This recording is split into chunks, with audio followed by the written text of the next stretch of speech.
Hello everyone, welcome to science and mathematics world. I am Kaushlen Khare और आज की इस वीडियो में हम देखेंगे इंट्रोडक्शन टू ट्रिग्नोमेट्री की कुछ बेसिक कॉन्सेप्ट्स को।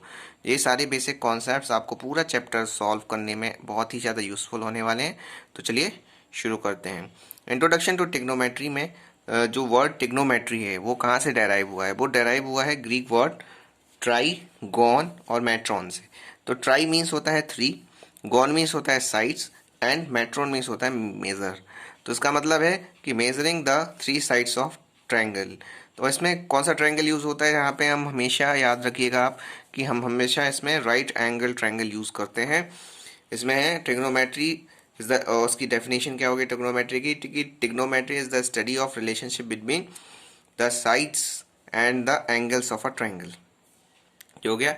अब इसमें है कि अर्लीस्ट नोन वर्क जो है वो recorded in Egypt, poly Babylon and India. तो इसका सबसे पहले यहाँ पे इन्हीं जगह पे इसका देखा गया था।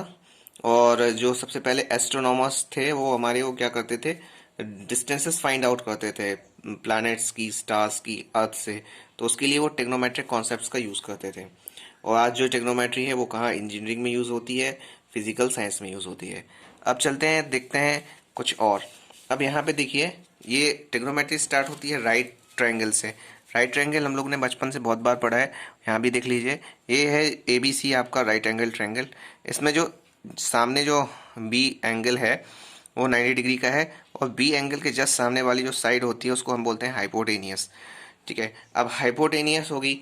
अब उसके बाद यहाँ पे ये परपेंडिकुलर हो गया और ये बेस हो गया। लेकिन ट्रिग्नोमेट्री में थोड़ा सा अलग सा कॉन्सेप्ट चलता है। यदि हम इस एंगल को थीटा मानते हैं, मतलब मैन एंगल मानते हैं, कोई भी एंगल मानते हैं, तो इसके सामने वाली जो साइड होगी उसको हम बोलेंगे परपेंडिकुलर और इस तरफ का जो साइड होगी वो हो जाएगी base. Hypotenuse will never change, hypotenuse hypotenuse ही रहेगी। और यदि इस तरफ से देख ले कि यहाँ पे हम सी को थीटा मानते हैं, मैन एंगल मानते हैं, तो ये हो जाएगा आपका परपेंडिकुलर, ये हो जाएगा बेस, हाइपोटेनियस तो हाइपोटेनियस रहेगी। तो इतना हमें सीखना है, इतना याद रखना है हमें राइट ट्रायंगल के बेसिस पर। अब हम चलते हैं एक बहुत ही इंपॉर्टेंट कॉन्सेप्ट पाइथागोरस थ्योरम की तरफ। इसे हमने कई बार पढ़ा है, आज भी देख लीजिए। इसमें है कि हाइपोटेनियस का, इसमें जो राइट एंगल ट्रायंगल के लिए यूज़ होता है, और इसमें है कि राइट एंगल ट्रायंगल के सामने वाली जो हाइपोटेनियस होती है उसका स्क्वायर जो होता है वो परपेंडिकुलर स्क्वायर और बेस के स्क्वायर के इक्वल होता है। अब यहाँ पे देख लीजिए H square is equal to P square plus B square. अब यहाँ पे हमें केवल पी चाहिए तो अब हमने इसको यहाँ पे भेज दिया, तो हो गया H square minus B square. और केवल पी बस चाहिए तो अंडर रूट लगा दिया इसमें। तो इस तरह से याद रखिएगा, ये तो बन सकता है आसानी से। और यदि बेस बस चाहिए तो बेस क्या होगा? Base square is equal to, यहाँ पे हाइपोटेनियस के पास परपेंडिकुलर को भेज देंगे माइनस में, यहाँ प्लस कर रहे हैं यहाँ माइनस करेगा, तो ये हो जाएगा। और केवल सिंगल चाहिए बेस तो अंडर रूट लगा देंगे उसमें। और इस तरह से हाइपोटेनियस भी थी, में सिंगल चाहिए तो हम अंडर रूट लगा के P square plus B square लिख देंगे। तो ये था हमारा छोटा सा कॉन्सेप्ट पाइथागोरस थ्योरम का। अब हम आगे चलते हैं। ये है हमारे मेन ट्रिग्नोमेट्रिक रेशियोज जिन्हें हमें पढ़ना है। अब देखिए यहाँ पे है साइन ऑफ एंगल ए। अब एंगल ए कहाँ पे है? जैसे ए है ट्रायंगल ABC और इसमें ये एंगल है ए, तो इस पे हम साइन लगा रहे हैं। तो इसके सामने वाली ये साइड हो जाएगी परपेंडिकुलर हो जाएगी, ये हो जाएगी बेस। हाइपोटेनियस तो हाइपोटेनियस रहेगी। तो साइन ऑफ एंगल ए, इसको हम ऐसा यानी साइन पूरा होता है उसको शॉर्ट फॉर्म में SIN लिखते हैं, साइन ए। तो ये होता है परपेंडिकुलर अपॉन हाइपोटेनियस। अब होता है दूसरा कोसाइन, कोसाइन ऑफ एंगल ए, जिसे हम कॉस ए बोलते हैं। तो इसमें ये फुल फॉर्म हो गया जिसका शॉर्ट फॉर्म हो गया, ये होता है base upon hypotenuse. Tangent of angle ए, जिसे हम टेन ए बोलेंगे, ये हो जाता है आपका P अपॉन बी। आप हमेशा यहाँ पे एक बात याद रखिएगा कि जो T है था ना, ये इसका T कभी कैपिटल करके नहीं लिखेंगे और इसके ये जो हमेशा इसी फॉर्म में लिखे जाएंगे, शॉर्ट फॉर्म में। और ऐसे आप कभी कर्सिव लेटर का यूज़ करके दूसरे अक्षर बना के इसे साइन के लिए ऐसा कर दें तो ऐसा नहीं करेंगे आप। और हाँ, अब इसके जो कुछ रेसिप्रोकल्स होते हैं, रेसिप्रोकल्स में मतलब कोसिकेंट ऑफ एंगल ए, जिसको बोलते हैं 1 अपॉन साइन ए, ये होता है कॉसेक ए, इसको शॉर्ट फॉर्म में कॉसेक ए बोलेंगे। और ये इसका जो होता है, जिसका जैसे P अपॉन H होता है आपका ये साइन ए, तो इसका हो जाएगा H अपॉन P। अब होता है secant of angle A, secant means होगा सेक ए, ऐसे लिखेंगे इसे। ये होता है 1 अपॉन कॉस ए, ये हो जाता है H अपॉन बी। अब होता है cotangent of angle A. Cotangent of angle A means cot A, ये हो जाती है आपकी 1/tan ए। tan ए का रेसिप्रोकल होता है। और ये जैसे tan ए होती है आपकी परपेंडिकुलर अपॉन बेस, ये हो जाएगा बेस अपॉन परपेंडिकुलर। अब आपको यहाँ पे एक और बात याद रखनी है कि tan ए जो होता है वो sin ए और cos ए का रेसिप्रोकल होता है। अब ये कैसे कि अब देखिए sin ए का क्या होता है परपेंडिकुलर अपॉन हाइपोटेनियस, और ये cos ए का क्या होगा बेस अपॉन हाइपोटेनियस। अब इन दोनों को हम डिवाइड कर रहे हैं तो p upon H divided by B upon H. अब इन दोनों का फ्रैक्शन में डिवाइड होता नहीं है, इसीलिए रेसिप्रोकल मतलब होके हो जाएगा। तो p upon H into H upon B, तो एस से एस कैंसिल, तो p अपॉन बी आ गया। ये हो गया आपका। अब इसको याद करने की एक शॉर्ट ट्रिक है, ये पंडित बद्री प्रसाद हरी हरी बोल ये लिखी है। तो यहाँ से यह हो जाएगा साइन कॉस टेन मिल जाएगा। अब उल्टा कर देंगे तो कोसेक सेक और कॉट हो जाएगा। तो ये बहुत ही शॉर्ट और आसान सी ट्रिक है, आपने कई बार देखी होगी, इसमें ये होगी। अब आगे बढ़ते हैं। अब इसमें कुछ रिलेशंस हैं, trigonometric ratios for some specific angles. कुछ एंगल्स को हमें याद रखना पड़ता है कि इसकी वैल्यू क्या होती है, इसकी वैल्यू क्या होती है। तो हमें क्या करना पड़ता है कि सबसे पहले हम लोग इसकी एक टेबल बना लेते हैं जैसे ही हमारा एग्ज़ाम चालू होता है। तो और फिर उसकी जो वैल्यू आती है वो हम उसमें जल्दी से लिख देते हैं। इसकी वैल्यू याद रखना बहुत आसान होता है। सबसे पहले यहाँ पे चालू होता है 0, फिर यहाँ होता है 1/2, फिर होता है 1/√2, फिर होता है √3/2, और फिर आ जाता है 1। ये हो गया साइन का कंप्लीट। अब इसका जो कॉस का रहता है ना वो इसका उलट देते हैं, ऐसे से यहाँ से चालू कर देंगे, ये हो जाएगा 1, फिर हो जाएगा √3/2, और फिर होगा 1/√2, और फिर हो जाएगा यहाँ पे 1/2, और फिर हो जाएगा 0। ये कॉस की बन गई। अब चलते हैं टेन पे। तो टेन के लिए क्या होता है साइन अपॉन कॉस का, तो 0/1 होगा क्या, 0 हो जाएगा। अब 1/2 अपॉन √3/2 हो जाएगा।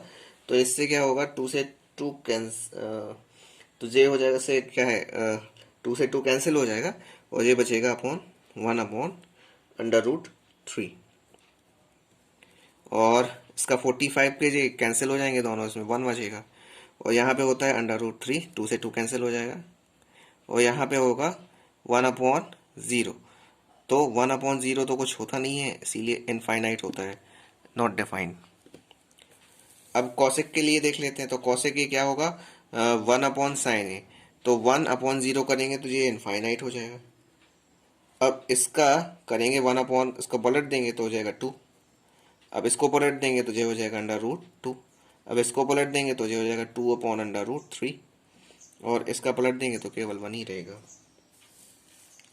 अब sec a को देख लेते हैं। sec a को पलटते हैं तो 1 नहीं आएगा, ठीक है।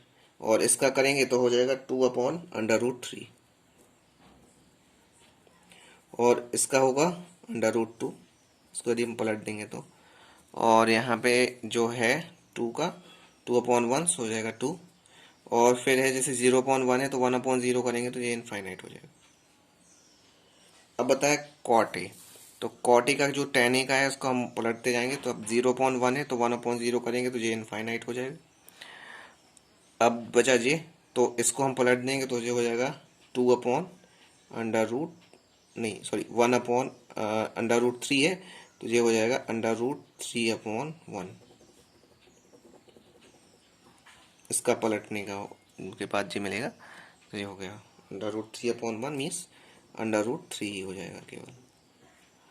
अब जैसे ये है 1/√, ये यहाँ पे 1 है तो इसका ये 1 ही रहेगा।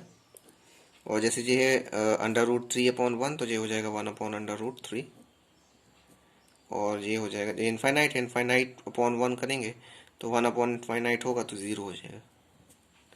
आपको मैं यहाँ पे एक बात याद रखनी है, ये कि वैल्यू ऑफ साइन ए और cos A never exceed to 1। यहाँ देखिए आप, साइन ए की वैल्यू जो है ना वो 1 से ज़्यादा बड़ी नहीं है, ठीक है। और इसमें है कि whereas the value of sec A और cosec A always greater than और इक्वल टू 1। और जो कॉसेक ए और सेक ए की वैल्यू जो है ना वो हमेशा बड़ी होती है या फिर इक्वल होती है 1 के।